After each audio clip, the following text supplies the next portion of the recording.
they can watch you and listen in on you that most of you either have or own in your home. I'm going to talk about spying on American citizens. I'm going to talk about the global cabal that's out there called the shadow government. Let me begin by reading Revelation chapter 16, verse 13 through 14, please. It says this. This is a reference to the Antichrist and the false prophet, which are coming in the future. I saw 3 unclean spirits like frogs coming out of the mouth of the dragon, out of the mouth of the beast, and out of the mouth of the false prophet, for they are the spirits of demons, performing signs, which go out to the kings of the earth and of the whole world to gather them to battle of the great day of God. Notice there are spirits involved in battles and warfare. And these are demonic spirits. These are not spirits from God. Now, for years, there has been a denial by the government, even in the United States, that there is such a thing called a shadow government. Shadow government is basically people working behind the scenes to manipulate things. Recently, however, there have been many books that have been written. You've seen it on certain news networks, the term deep state. The deep state is a secret cabal of men and women.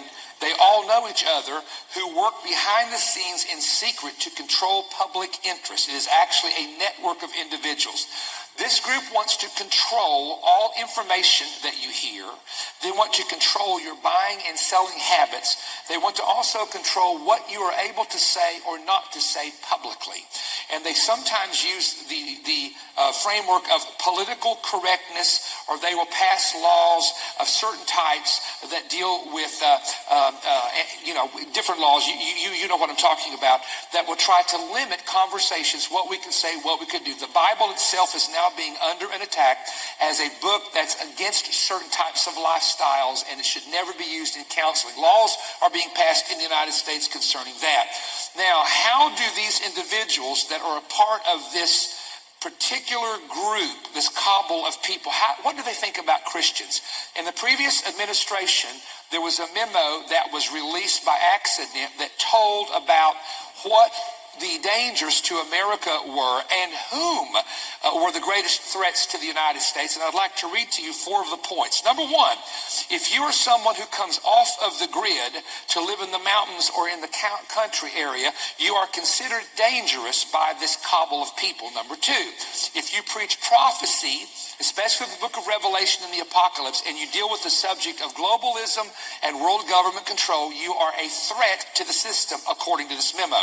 Number 3, if you expose corruption inside the system, or people involved inside of the system that are corrupt, then the system will attempt to discredit you through the fake news media and even shut off your social media, such as Twitter, Facebook, or whatever. I've had friends of mine that have had their whole system shut off simply because they were reporting the truth. Number 4, this is happening even now in some areas. If you're conservative and you happen to be a conservative Christian, you've now been tagged an enemy of the state. Now, I know this sounds impossible because they say we're living in America. We have freedom of religion. We have freedom of speech. That is a thing, ladies and gentlemen, that if we're not careful and don't protect, will be a thing in the past under the system.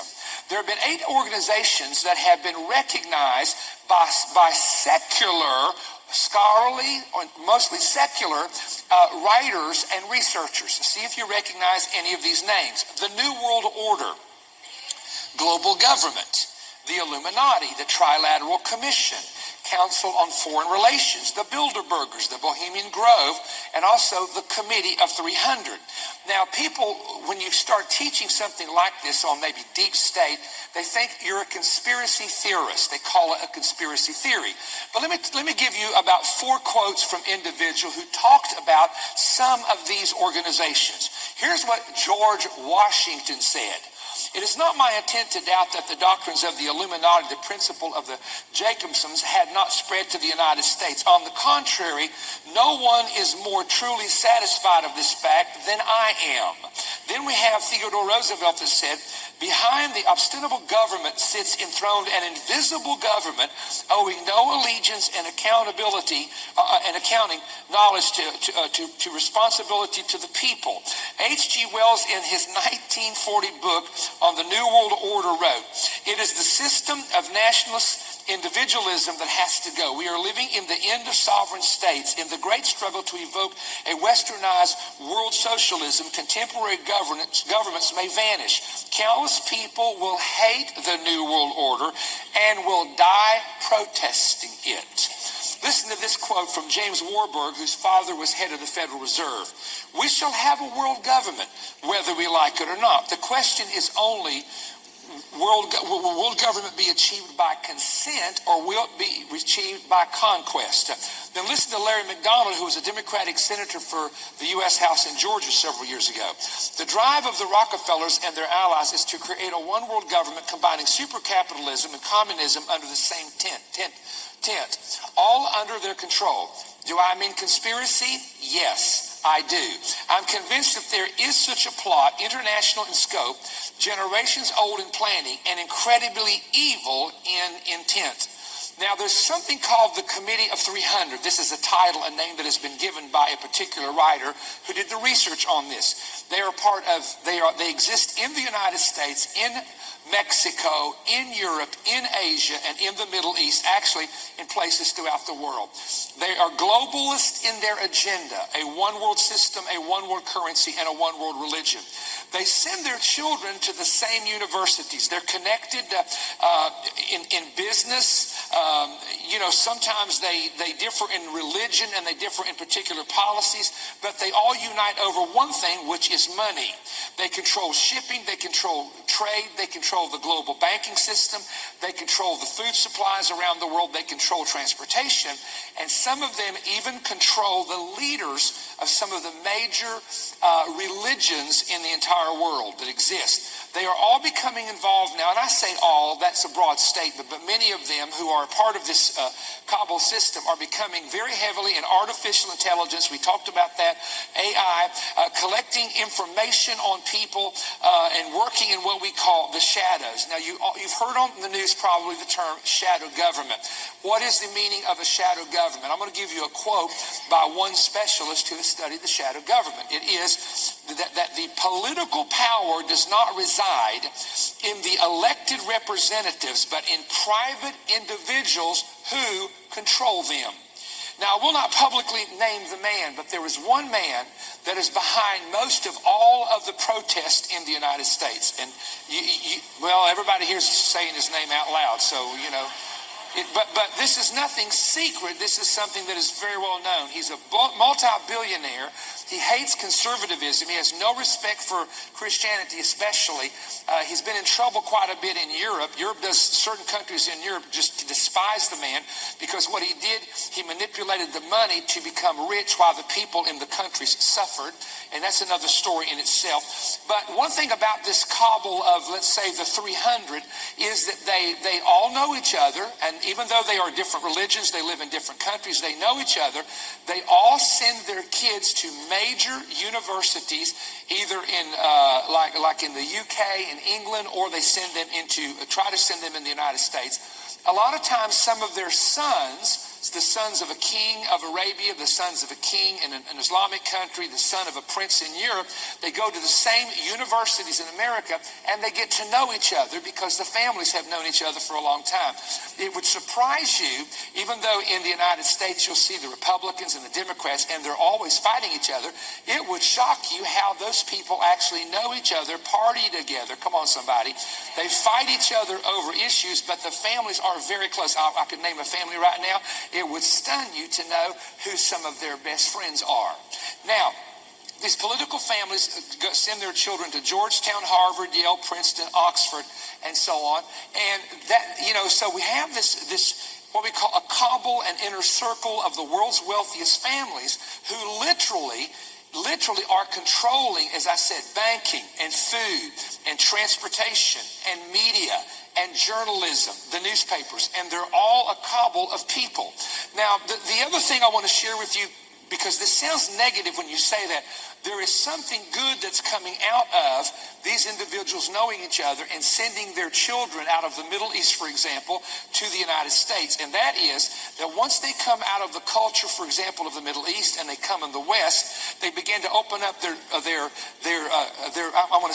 open up their tolerance to become more acquainted with what Christians are and the Christian faith. There are young leaders now I'm going to be careful here. There are young leaders now rising up in the Middle East that there was a day when they would never allow a Christian church to be built. There was a day they would never allow Christians to have a service in a hotel. But now, because they've been to the States and met Christians, they now are opening up their country little by little. I'm not telling you there's freedom, but little by little for an evangelist to come and say, hey, you can rent that big hotel in that country. You can come and you can rent that hotel and gather Christians together. So if there is one thing that might be positive out of this system that we're talking about is the fact that, I want to say this, that God never lets the devil control everything. You understand that? That while the enemy is trying his strategy, as Bill preached, mixing everything, God is right in the middle somewhere saying, out of this, I'm going to create an opportunity for the gospel to get out.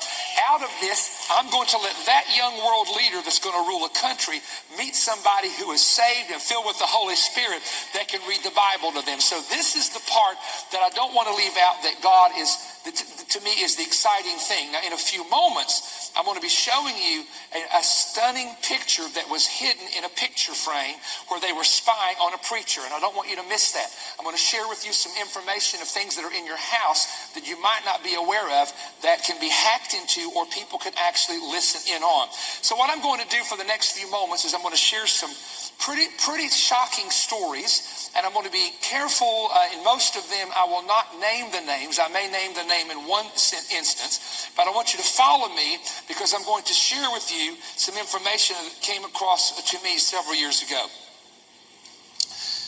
There is a friend of mine. He's a Jewish man. He is from a very, very wealthy family. His father, as a matter of fact, was one of the wealthiest Jewish men in the entire world.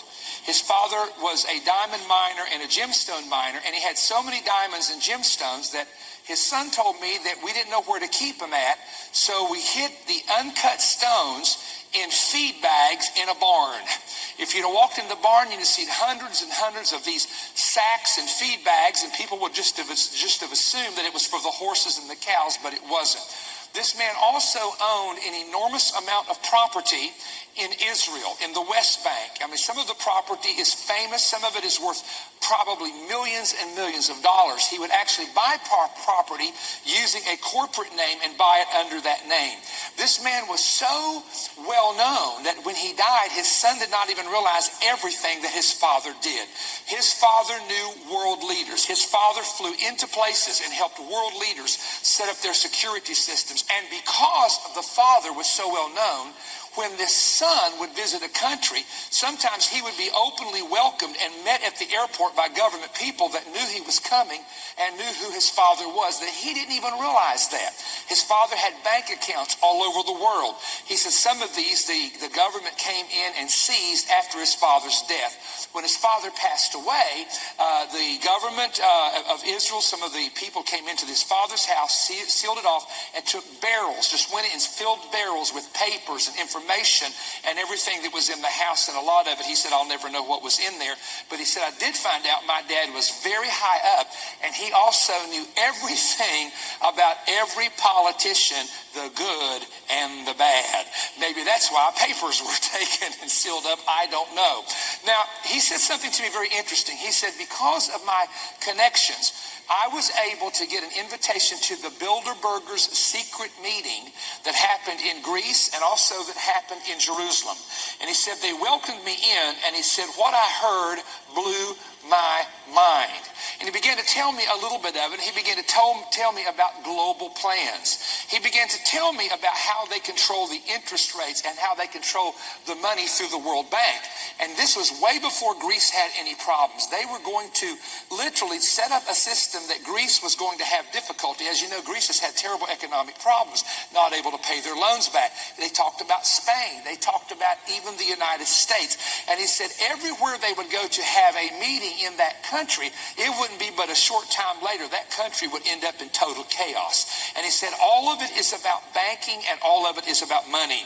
He said to me, but one of the shocking things that happened was this. Because of who I was, sometimes there would be people from the United States who knew me that would stay in my home. He said, I had a man that came that worked for the U.S. government that had a laptop computer. And he said to me, is there any preacher in the United States that you want to talk to personally? He said, well, I know one. I know he's very well known, but I don't have his number. He said, don't worry about it. He flipped the laptop open, hit a few numbers. He said, I've got every number, including, listen to this, a private phone that nobody knows he has. Really? He said, let's call that number. So he called it in, and the preacher answered. And immediately when this man said, this is so-and-so from Israel, he said, how did you get this number? Nobody knows I has this phone. This is my private phone number that only a few people have. He said, well, let's not talk about that. So he talked to the man for a few moments, but the preacher was very upset because he never told him how he got the number. So then he asked this man with our government, with that computer, he said, let me ask you a question. Why do you have that man's number? He said, we've got everybody's number. He said, I can contact and tap into any phone of anyone. And he said, the reason we have these guys' numbers, and I know this is going to sound like a fairy tale to some of you, is because we can tape these people. We can tape their information and their conversations. And if they ever get on TV and say something we don't like, we leak this out to news sources. Now, this is a man that I trust 1,000% who's giving me this information. And then we continue to talk about some other things there. So I realized the system, there is a system out there, and we're going to talk about this in a moment, of how the system listens in on you. And so you don't want to go anywhere. You want to stay with me on this. Now, the second thing that I want to tell you came from a businessman in Europe. I have to be very careful here because I would never do anything to affect this man's business. I'll not name him, nor will I name the country he was from. Under the Obama administration, I received a visit from a gentleman who is a billionaire. And he's from a country that he is involved with a business. He has a huge factory in Germany, and he is involved with the business. And he actually came to me, and this is a little bit humorous. Y'all will laugh, especially my partners, because he thought I knew President Obama personally. And I'd love to meet any president we have. I don't care if it's Obama. I mean, he's the president. It's an honor to meet any. But would y'all agree with me? It's an honor because of the position. I'd meet the Pope. My goodness. I mean, someone said, oh, no, but no. See, that's the difference between me and you. That's why God don't open any doors for you. That's why God opens doors for me to meet world leaders, because I'll just talk to any of them. Come on, you can't help somebody unless you're in their life. You can't speak to them unless they know you. But anyway, it was kind of humorous because he said, do you know the president? I said, I'm sorry, I don't. He said, oh, well, I see you on TV all the time, and I see you in Israel, and I thought maybe you could help me. And then he began to talk to me. He said, I am a man that my country owes me $700 million. And he said they owe me because of a system that I put into that country. And the guy with him said, look, this guy's not blowing smoke here. I've known him for years. This is the real deal. And he was going to do some business work in the United States, and he just wanted to try to see if he could have a meeting to talk about how he would be able to help the United States. But he said something to me that I will never forget, and this is going to probably amaze some of you. We began to talk about world leaders that he had sat with. And he said something to me that I had never heard in my life. He said to me, you'd be shocked how many of the world leaders, especially in Europe, are Luciferians. We call them a Luciferian or Luciferian. And I said, I have never heard that term before. Now, if you go to the internet, look it up, it gives you this information, but it's a little bit hokey because this is a secret cabal of people. And I said, well, you're going to have to explain to me what a Luciferian is. He said, these individuals are from the Catholic and Orthodox background, so they have a Christian background when they were raised. But as they got older and were educated in the universities, they had a twisted concept of Lucifer or Satan.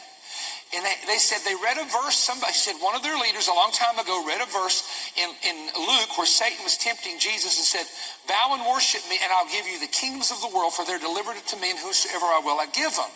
And he said they looked at that verse and said, wait a minute, Satan owns world kingdoms. So if we associate ourselves with Satan and we give our allegiance to him, he has the power to give us the world kingdoms. to give us countries and nations and to make a lot of money. So he said they don't view Satan as a fallen angel or a bad person. They view Satan as someone who got a bum rap. And he said, what really shocks me is I go to state dinners with a handful of these real high-level business people in some of the nations of Europe, and the guests will say, shall we arise together and pray to our father Lucifer? And I said, this really happens? He says, it absolutely happens. He said, it frightens me to no end because I'm a believer and I bow my head and pray to the name of Jesus. But he said, I know for a fact that there are people in high places who have dedicated or given themselves over to Lucifer, thinking he's not a bad angel. God gave him a bad rap because he's jealous of him and he has the authority over the nations of the world. So if you're going to be a world leader and have an effective leadership, then you're going to have to somehow in some way align yourself in the allegiance of Satan, who is, Paul said it, the God of